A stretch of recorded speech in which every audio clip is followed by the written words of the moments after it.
Hello, today I'd like to talk to you about meal planning. And meal planning is very important on having a healthy lifestyle because it lets you take back the control of, what you're consuming. Because when you take control, you have to figure out what's going into what you're eating and all sorts of stuff.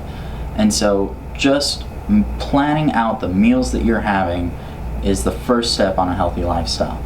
And to do that, there's 4 basic steps that you need to follow. And the first step is you figure out what meals you want. Monday, Tuesday, Wednesday, Thursday, Friday. Just say you're planning out for a week. You figure out what meals you want. Now, this is very important. Meals are not a single item. Meals are more than just one dish. It's not just hamburgers. It's not just hot dogs. It's not just a fish fillet. You've got to have more than just that because then you're not consuming the nutrients that you need. And so the first step is you figure out what meals, simple. The second step is you figure out what dishes make up those meals. So using the example of a fish fillet, well, yeah, I want some fish fillet, but you're going to want some green beans on the side. You're going to want some quinoa, and so there goes at least, 3 dishes. Well, I don't know about you, but I can't just cook fish. I've got to figure out how to actually cook it. And so you got to figure out the recipe for those dishes.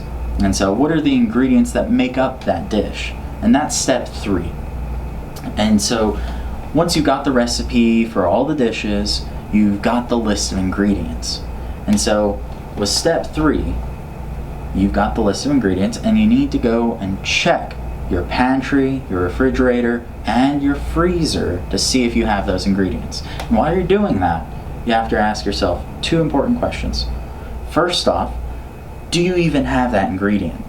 If you don't, well, you're going to need to write that down on the list. And if you do, this is where you ask yourself the second question. Do I have enough of that ingredient?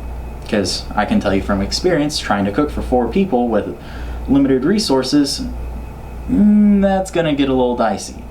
So you've got to ask yourself those 2 questions. And what happens then is the discrepancies between what you have in the pantry, fridge, and freezer and what you need, that's on the ingredient list, that creates your shopping list.